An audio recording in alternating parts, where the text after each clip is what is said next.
అందరి తనలో వచ్చినట్లయితే ప్రార్థన చేసుకున్నామండి.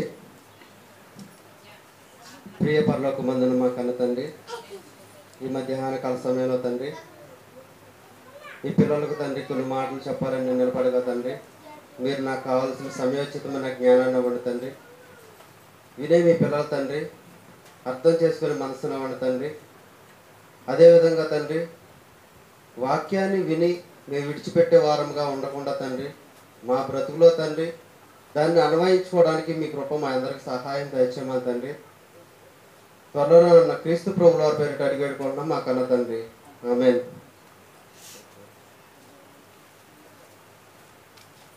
ప్రభునామం బట్టి మీ అందరికీ వందనాలండి. మనం పోయిన వారం దేవుని పరిశుద్ధత అంటే ఏమిటి అని నేర్చుకున్నామండి. ఒకసారి దాన్ని చెప్పి మరలా పాఠంలోకి వెళ్ళిపోదామండి. దేవుడు పరిశుద్ధుడు. తర్వాత దేవుని యొక్క నివాస స్థలము కూడా పరిశుద్ధమైనది. దేవుని మందిరం పరిశుద్ధమైనది. దేవుని మందిరాన్ని దేవుడు ఎలా కట్టమన్నాడండి? ప్రజల మధ్యలో ఉండాలి, ప్రజలకు వేరుగా ఉండాలి. ప్రజల మధ్యలో ఉండాలి. ఇజ్రాయేలీ 12 గోత్రాల వారండి. 3 భాగాలకు విభజింపు ఉన్నారు. దేవుడు 4 దిక్కులు వారికి 4 దిక్కులకు కూడా 3 గోత్రాలకు విభజింపబడ్డారు. విభజింపబడిన తర్వాత మధ్యలో దేవాలయాన్ని దేవుడు కట్టమన్నాడు. అంటే చుట్టూ ప్రజలు ఉన్నారు, ప్రజల మధ్యలో దేవాలయాన్ని నిర్మించమన్నారు. అంటే లోకంలోనే ఉండాలి, లోకానికి వేరే ఉండాలి. లోకంలోనే ఉండాలి, లోకానికి వేరే ఉండాలి. ప్రజల మధ్య దేవాలయం ఉండాలి, ప్రజలకు వేరే ఉండాలి. అంటే లోకంలో ఉండమన్నాడు, లోకానికి వేరే ఎందుకు ఉండమన్నాడు అంటే లోకంలో ఏముందండి? పాపం ఉందండి. ఆ పాపానికి వేరుగా ఉండమన్నాడు దేవుడు. పాపానికి వేరుగా ఉంటూ పరిశుద్ధంగా బ్రతకమన్నాడు. ఇకపోతే దేవుని యొక్క ఆలయం పరిశుద్ధమైనదిగా ఉండాలన్నాడు దేవుడు. తర్వాత దేవునికి మనం ఇచ్చిన వస్తువులు, దేవునికి ఏ వస్తువులు అయితే మనం ప్రతిష్ఠింపబడతాయో ఆ వస్తువులు కూడా పరిశుద్ధంగా ఉండాలని దేవుడు చెప్పాడండి. అదేవిధంగా దేవునికి మనం ఇచ్చిన వస్తువులు దేవుని యొక్క పనులకు మాత్రమే వినియోగించాలి. పాపపు కార్యాలకు కానీ లోకపు కార్యాలకు కానీ వాటిని వినియోగించకూడదని మనం పోయిన వారం నేర్చుకున్నామండి. ఈ మధ్య దేవుని యొక్క వస్తువులు డీజే పాటలకు కూడా ఉపయోగించే పరిస్థితి కూడా బయట సంఘాల్లో ఉందండి. చాలా దురదృష్టకరమైన విషయం అండి. కాబట్టి దేవునికి మనము ప్రతిష్ఠించిన ఏ వస్తువునైనా సరే అది దేవునిది, అది నాది, నేను ఇచ్చాను అని మనం అనుకోకూడదండి అని పోయిన వారం మనం నేర్చుకున్నామండి. ప్రియమైన దేవుని పిల్లలారా, పోయిన వారం నేర్చుకున్న 4 విషయాలండి. ఈ వారం 5వ విషయం మనం నేర్చుకుందామండి. ఆదికాండము 2వ అధ్యాయము 2-3 వచనాలండి. ఆదికాండము 2వ అధ్యాయము 2-3 వచనాలు. దేవుడు తాను చేసిన తన పని అంతటిలో 7వ దినములోగా సంపూర్తి చేసి తాను చేసిన తన పని అంతటి నుండి 7వ దినమున విశ్రమించెను. కాబట్టి దేవుడు ఆ 7వ దినమును ఆశీర్వదించి పరిశుద్ధపరిచెను. చాలక్క, ఇక్కడ తాను చేసిన పని అంతటిలో 6 దినాలు సృష్టిని చేశారండి దేవుడు. 7వ దినాన్ని ఏం చేశారండి? విశ్రమించాడు. తాను చేసిన పని అంతటిలో విశ్రమించాడు. అంటే 7వ దినాన్ని ఏం చేశారు? ఆయన విశ్రమించారు. ఆ 7వ దినాన్ని పవిత్రపరిచారండి, పరిశుద్ధ దినముగా పవిత్రపరిచారండి. అదేవిధంగా నిర్గమాకాండం 20వ అధ్యాయం 8-11 వచనాలండి. ఇవన్నీ మనం ఆజ్ఞలుగా నేర్చుకున్నామండి. దేవుని యొక్క ఆజ్ఞలుగా నేర్చుకున్నామండి. విశ్రాంతి దినమున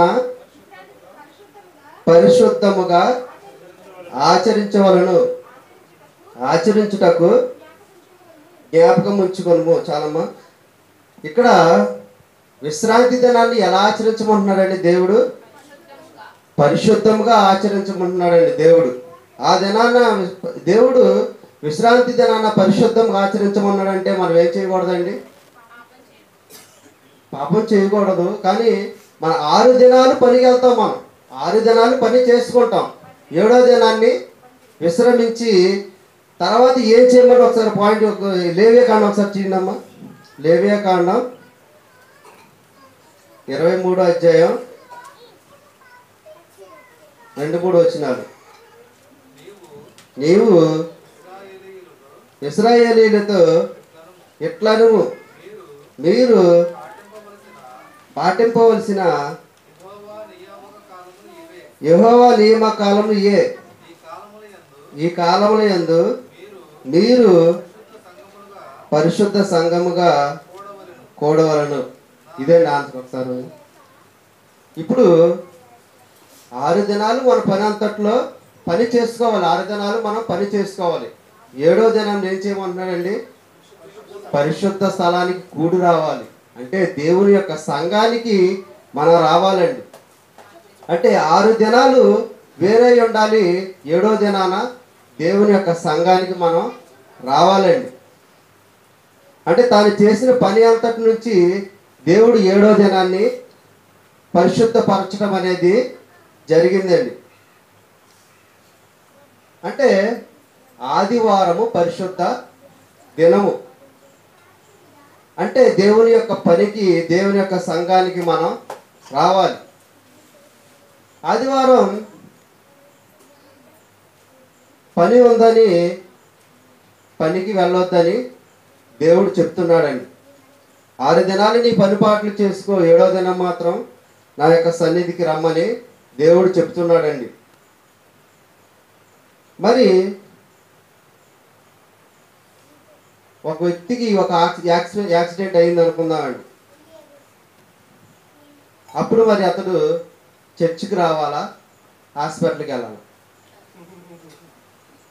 పరిశుద్ధ దినం ఆదివారం అండి. ఆదివారం నాడు యాక్సిడెంట్ అయ్యింది. మరి ఆ వ్యక్తి చర్చికి రావాలా, హాస్పిటల్కి వెళ్ళాలి? హాస్పిటల్కి వెళ్ళాలండి. లేదంటే మళ్ళీ వారు మనం చూడడానికి అతను ఉండడండి. అంతే కదండి.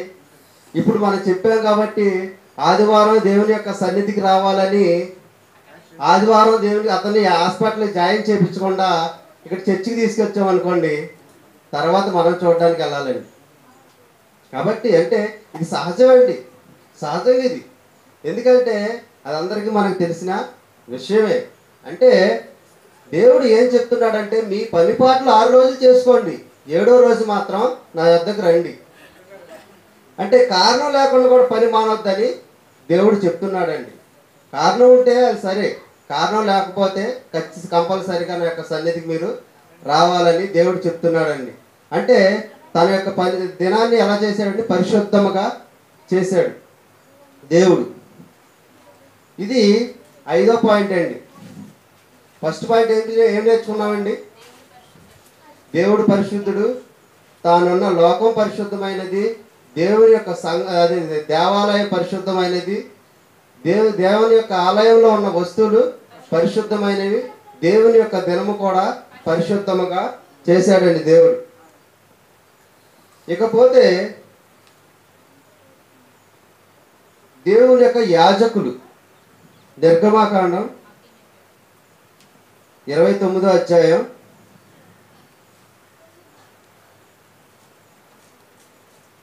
44వ వచనమండి.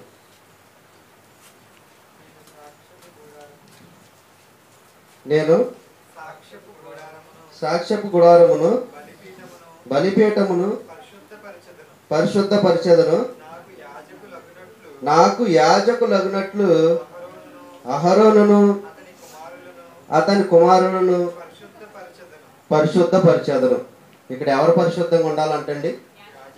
యాజకులు. యాజకులు అంటే మన భాషలో చెప్పుకోవాలంటేనండి బోధకులు. ఇప్పుడున్న పాస్టర్స్, లేకపోతే మన భాషలో చెప్పుకోవాలంటే వాక్యం బోధించేవారు. సరే, అయితే దేవుడు చెప్పే యాజకులను పరిశుద్ధంగా ఉండమన్నాడండి. దేవాలయం పరిశుద్ధంగా ఉండమన్నాడు, దేవాలయం వస్తువులు కూడా పరిశుద్ధంగా ఉంచమన్నాడు. మరి చెప్పే యాజకులు పరిశుద్ధంగా లేకపోతే దేవుడు ఊరుకుంటాడండి? ఊరుకోడండి. ఒకసారి అహరోను కుమారులు ఉన్నారండి, దేవుడు చెప్పని వేరొక అగ్ని తీసుకొచ్చాడని వారిని చచ్చిపోయారండి. వారు ఆ అగ్నికి ఆహుతి అయిపోయారండి. ఎందుకు అనుకున్నారండి? నేను చెప్పలే ఆ అగ్నిని, మీరు ఎందుకు తీసుకొచ్చారు దాన్ని? వేరొక అగ్నిని మీరు తీసుకొచ్చినందుకు ఏమైందండి? అగ్నికి ఆహుతి అయిపోయారండి. ఆ రోజు దేవుని ఆజ్ఞని జబదాటినందుకు అగ్నికి ఆహుతి అయిపోయారండి. మరి ఈరోజు అనేక మంది బోధకులండి ఆజ్ఞను జబదాటుతూ తమకి ఇష్టానుసారంగా వాక్యాన్ని బోధించడం అనేది జరుగుతుందండి. ఇక్కడ యాజకులను దేవుడు పవిత్రపరచుకోమన్నాడు. ఎందుకంటేనండి వారు పాపానికి వేరుగా ఉండాలి. పాపానికి వేరుగా ఉండాలి కాబట్టి దేవుడు యాజకులను పవిత్రపరచుకుంటున్నాడు. వీరు కూడా పాపం చేస్తే దేవుడు ఏం చేస్తాడండి? శిక్షిస్తాడు. దేవుడికి ఏం ఇబ్బంది ఏం లేదండి, మొహమాటం ఏమి ఉండదండి. ఎవరు తప్పు చేసినా సరే దేవుడు శిక్షించడంలో ఫస్ట్ ఉంటాడండి. యాజకులు లేదా బోధకులు ఎలా ఉండాలో ఒకసారి చూద్దామండి. హెబ్రీ పత్రిక 13వ అధ్యాయం 7వ వచనం. నీకు దేవుని వాక్యం బోధించి మీ పైన నాయకులుగా ఉన్న వారిని జ్ఞాపకము చేసుకొని వారి ప్రవర్తన ఫలమును శ్రద్ధగా తలంచుకొనుచు వారి విశ్వాసమును అనుసరించుడి. ఇక్కడ మీ పైన వాక్యం చెప్పు బోధకులు అంటే, బోధించేవారంటే ఎవరండి? బోధకులే. బోధకులు ఫలాన్ని ఎలా చూడమంటున్నారండి? వారి ప్రవర్తన ఫలాన్ని చూడమంటున్నారండి. అంటే వారి బోధించే బోధకుడు ప్రవర్తన ఎలా ఉందో చూడమంటున్నారండి, చూడమని చెప్తున్నారండి. అంటే బోధకుల యొక్క బోధ బాగుండాలి, ప్రవర్తన కూడా బాగుండాలండి. బోధ నాకు నచ్చినట్టు చెప్పి ప్రవర్తన సరిగా బతికితే కుదరదండి. ఇప్పుడు ప్రవర్తన నేను సరిగ్గా ప్రవర్తించలేదు అనుకోండి, నేను ఒక్కడే పోతానండి నరకానికి. ప్రవర్తన సరిగ్గా ప్రవర్తించకపోతే నేను ఒక్కడే నరకానికి వెళ్తానండి. నేను చెప్పే బోధ వాక్యానుసారంగా లేదనుకోండి, సంఘము మొత్తం నరకానికి వెళ్తుందండి. సంఘం మొత్తం నరకానికి వెళ్తుందండి. అంటే ఇక్కడ మనకు ఆ అవకాశం లేదండి. ఎందుకంటే అందరూ కూడా చెప్పేవారుగా ఉన్నారు. కానీ బయటి సంఘాలు ఎలా అంటే పాస్టర్ గారు చెప్పిందే వేదాంతం. ఆయన తప్పు చెప్పినా రైట్ చెప్పినా సరే పాస్టర్ గారు చెప్పిందే వేదాంతం. అంటే విశ్వాసుల్ని బోధకులు ఎలా చేస్తున్నారండి? పాతాళానికి తీసుకువెళ్ళేవారుగా ఉంటున్నారండి. అదేవిధంగా మలాకీ గ్రంథం 2వ అధ్యాయం 7-8 వచనాలండి. మలాకీ గ్రంథం చివరి పుస్తకం అండి, 2వ అధ్యాయం 7-8 వచనాలండి. యాజకులు సైన్యములకు అధిపతియగు యెహోవా దూతలు గనుక జనులు వారి నోట ధర్మశాస్త్ర విధులను నేర్చుకొందురు, వారి జ్ఞానమును బట్టి బోధింపవలను. అయితే వీళ్ళు ఈ యొక్క ధర్మశాస్త్ర యాజకులు ఎవరైతే బోధకులుగా ఉన్నారో వాళ్ళు ధర్మశాస్త్ర విధులను బట్టి జ్ఞానముగా దేవుని యొక్క వాక్యాన్ని ప్రకటించవలనని దేవుడు చెప్తున్నారండి. అయితే వీళ్ళు ఎలా ఉన్నారండి? ఇక్కడ 8వ వచనంలో, అయితే మీరు మార్గము తప్పిరి. చాలా అక్క, వీళ్ళు ఎలా ఉన్నారండి? మార్గం తప్పిరి. అంటే వీరు బోధించవలసిన విషయాలను బోధించకుండా వారికి నచ్చిన విషయాలను బోధించడం అనేది జరుగుతుందండి. ఇందాక మనం నేర్చుకున్నామండి డిబేట్ల గురించి అండి. డిబేట్ల గురించి యేసు ప్రభు గారు ఒక ఛాలెంజ్ విసిరారండి. నాలో పాపం ఉందని మీలో ఎవరు నిరూపించగలరని యేసు ప్రభు వారు ఛాలెంజ్ విసిరారండి. యేసు ప్రభు వారు ఛాలెంజ్ విసిరారంటే దానికి అర్థం ఉందండి. ఎందుకంటే ఆయన పాపం చేయలేదండి. ఏ పాపం కూడా యేసు ప్రభు వారు చేయలేదు కాబట్టి ఛాలెంజ్ విసిరారండి.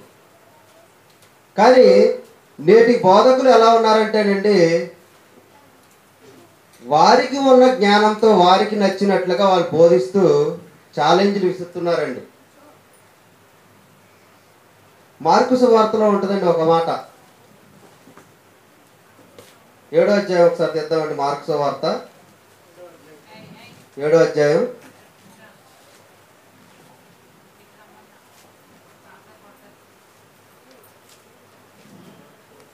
7 వచనాలండి.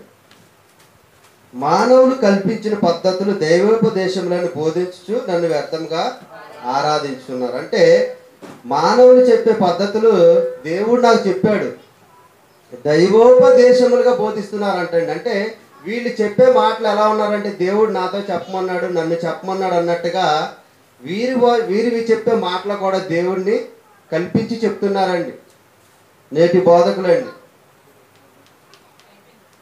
ప్రస్తుతం క్రైస్తవ్యం ఎలా ఉందంటేనండి, బోధకుల తీరు ఎలా ఉందంటేనండి అల్లకొల్లోలంగా ఉందండి. సునామీ వచ్చే ముందు సముద్రం ఎలాంటి పరిస్థితి వస్తుందో బోధకుల్లో ఇప్పుడు అటువంటి పరిస్థితి ఉందండి. ప్రతి ఒక్క బోధకుని కూడా అండి అపవాది మింగేసిందండి. ఎందుకంటే ఒక్క బోధకులో కూడా తగ్గింపు స్వభావం అనేది లేదండి. తగ్గింపు స్వభావం అనేది లేకుండా నువ్వెంత అంటే నువ్వెంత అనుకుంటూ, నువ్వు చెప్పేది తప్పు అంటే నువ్వు చెప్పేది తప్పు అనుకుంటూ ఒకరికి ఒకరు ఛాలెంజ్లు విసురుకుంటున్నారండి బయట ప్రపంచంలో అండి. ఇప్పుడు నేను చెప్పే మాట వింటున్నారు, ఇంకొక అతను చెప్పే మాట వింటున్నారు బయట ప్రజలు. ఇప్పుడు ఎవరి మాట వినాలండి? నా మాట నేను రైట్ అంటున్నాను, ఆయన మాట ఆయన రైట్ అంటున్నాను. ఇప్పుడు ప్రజలు ఎవరి మాట వినాలి? బైబిల్ మాట వినాలి. కానీ బైబిల్ మాట వింటారు, కానీ దేవుడు ప్రస్తుతానికి ఈ వినేవాళ్ళు ఎలా అయిపోతారంటే కన్ఫ్యూజ్ అయిపోయి ఏది నిజమో ఏది అబద్ధమో తెలియనట్టు పరిస్థితిలో పడిపోతారండి. కానీ ఇప్పుడు వీళ్ళు చెప్పేవాళ్ళు కూడా ప్రతిదానికి కెమెరాలు వచ్చేసినాయండి, ప్రతిదాన్ని డౌన్లోడ్ చేసేస్తున్నారు, ప్రతిదానికి ఒక విషయాన్ని మాట్లాడుతున్నారు, దాన్ని యూట్యూబ్ ఛానల్లో పెట్టేస్తున్నారండి. అలా కాకుండా కూర్చుని సైలెంట్గా మాట్లాడుకుంటే అందులో నిజం ఎంత ఉందో అబద్ధం ఎంత ఉందో తెలుస్తుందండి. కాకపోతే ప్రస్తుతం బోధకులు ఎలా ఉన్నారండి? ఎవరికి వారు తగ్గని పరిస్థితిలో ఉన్నారండి. తగ్గింపు స్వభావం ఎవరికి లేదండి, హెచ్చించుకుంటున్నారండి. ఎవడైతే తను హెచ్చించుకున్నవాడు తగ్గించబడును, ఎవడైతే తను తగ్గించుకున్నా హెచ్చించబడును. యేసు ప్రభువుల వారు దేవుని కుమారుడండి. దేవుని కుమారుడై ఉండి శిష్యులు పాదాలు కడిగారండి, తగ్గించుకున్నారండి, తన స్థితిని తగ్గించుకున్నారండి. కానీ ఈరోజు బోధకులలో ఒక్కరిలో కూడా అండి తగ్గింపు స్వభావం అనేది లేదండి.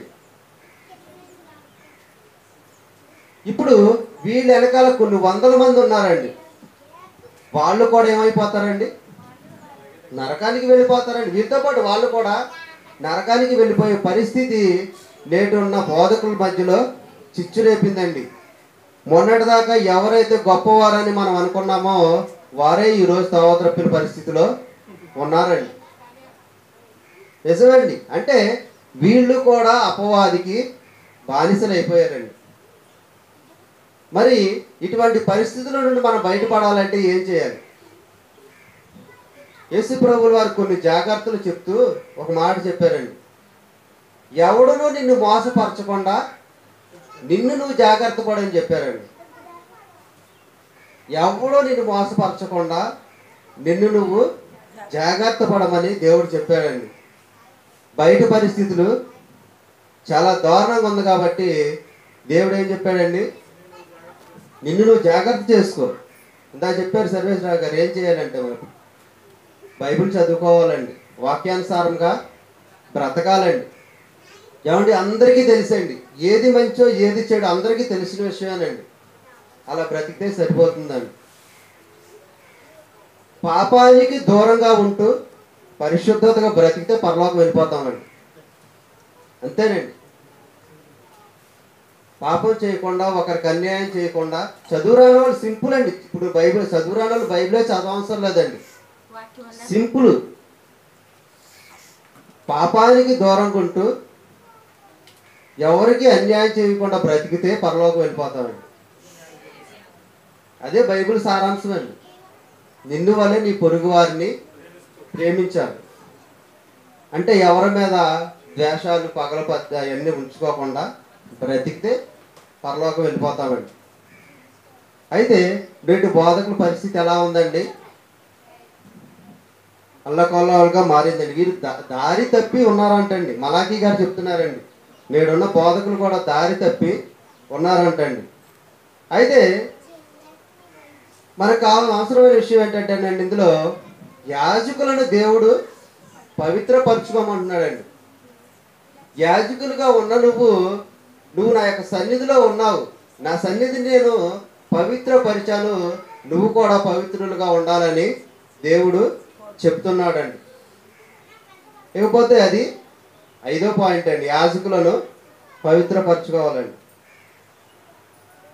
6వ పాయింట్ అండి, దేవుడి యొక్క దినము పరిశుద్ధమైనది అని చెప్పాం కదండి. 5వ పాయింట్, 4వ పాయింట్, 5వ పాయింట్, 6వ పాయింట్ యాజకులు పరిశుద్ధులుగా ఉండాలండి. ఇకపోతే 7వ పాయింట్ అండి, నిర్గమాకాండము 19వ అధ్యాయము 5-6 వచనాలండి. నిర్గమాకాండము 19వ అధ్యాయము. కాగా మీరు నా మాట శ్రద్ధగా విని నా నిబంధన అనుసరించి నడిచిన ఎడల మీరు సమస్త దేశ జనులలో నాకు స్వకీయ సంపాద్యమగురు, సమస్త భూమియు నాదే కదా, మీరు నాకు యాజక రూపకమైన రాజ్యముగాను పరిశుద్ధమైన జనముగాను ఉందురని చెప్పుము. ఇక్కడ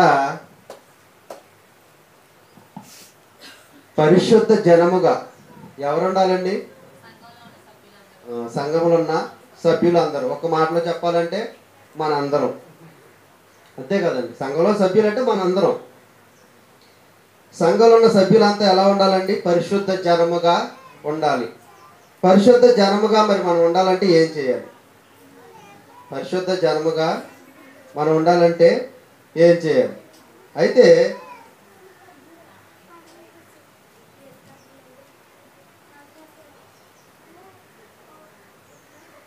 రాహాబు అనే ఒక వేశ్య ఉందండి. ఆ వేశ్య అక్కడ జరిగే దేవుని కార్యాలు చూసి మారిపోయిందండి. ఇక్కడ జరిగే దేవుని యొక్క కార్యాలను చూసి మారిపోయిందండి. అదేవిధంగా మరి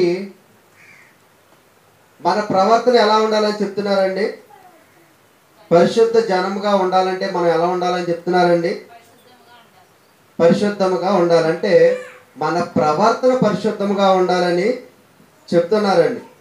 ఇంకో వచనం చూసుకుందామండి. లేవియకాండము 11వ అధ్యాయము 44వ వచనం అండి.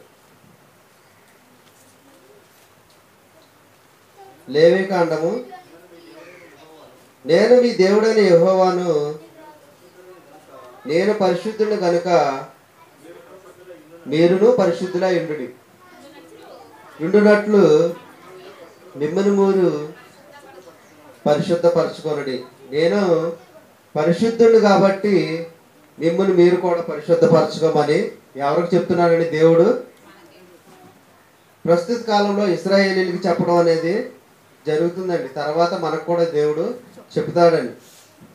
లేవియా కాండము 19వ అధ్యాయము 12వ వచనం 1-2 వచనాలండి. లేవియా కాండము 19వ అధ్యాయము. మరియు యెహోవా మోషేకి ఇలాగ సెలవిచ్చెను,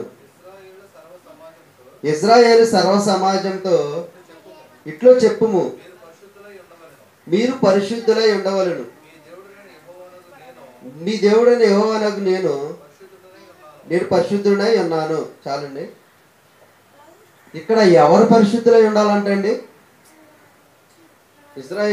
ఇశ్రాయేలీలకి మోషేతో చెప్పమన్నాడండి, సర్వ సమాజంతో ఇలా చెప్పు, నేను పరిశుద్ధుడై ఉన్నాను కాబట్టి మీరు కూడా పరిశుద్ధులై ఉండమని దేవుడు ఇశ్రాయేలీలకు చెప్పుచున్నాడండి. అయితే క్రొత్త నిబంధన కాలంలో కూడా దేవుడు చెప్పాడండి. ఇప్పటి వరకు మనం చెప్పుకున్నది ఇశ్రాయేలీలకు సంబంధించిందండి. అయితే క్రైస్తవులకు చెప్పింది 1 పేతురు 1వ అధ్యాయము, పేతురు పత్రిక 1వ పత్రిక 1వ అధ్యాయము 14-16 వచనాలండి. నేను పరిశుద్ధుడై ఉన్నాను కనుక మీరును పరిశుద్ధులై ఉండుడని వ్రాయబడి ఉన్నది. అంటే 16వ వచనం చదవండి ఒకసారి. మిమ్మల్ని పిలిచిన వాడు పరిశుద్ధుడై ఉన్న ప్రకారము మీరును సమస్త ప్రవర్తన యందు పరిశుద్ధులై ఉండుడి. దేంట్లో ఉండాలంటండి? సమస్త ప్రవర్తన విషయమందు పరిశుద్ధులై ఉండాలి. సమస్త ప్రవర్తన అంటే ఏంటండి?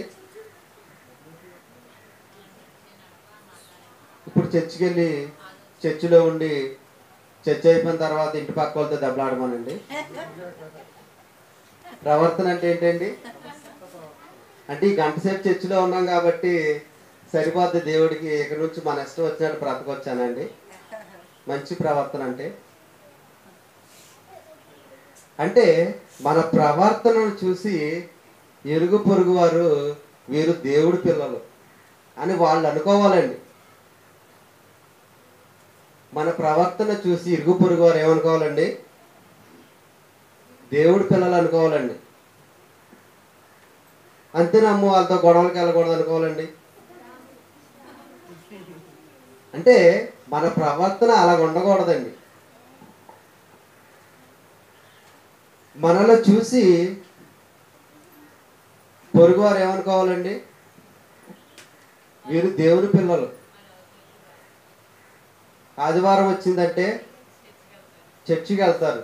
ఏ పని ఉన్నా సరే ఆ పని మానేసి ఆదివారం వచ్చిందంటే పెందలకాడ లేచి తొందరగా తయారైపోయి చర్చికి వెళ్ళిపోతారు. వీరు దేవుని పిల్లలు అని అనుకోవాలండి. అదేవిధంగా మనల్ని ఎవరు దూషించినా సరే మనం ఏం చేయాలండి? బదులు దూషించకూడదు. అదేవిధంగా క్షమించి వదిలేయాలండి. చిన్న ఎగ్జాంపుల్ చెప్తానండి ఈ సందర్భంగా. అంటే నన్ను నేను గొప్ప చేసుకోవడం కాదండి, జరిగిన సంఘటన మీకు వివరిస్తున్నాను. అతిశయపడట్లేదండి.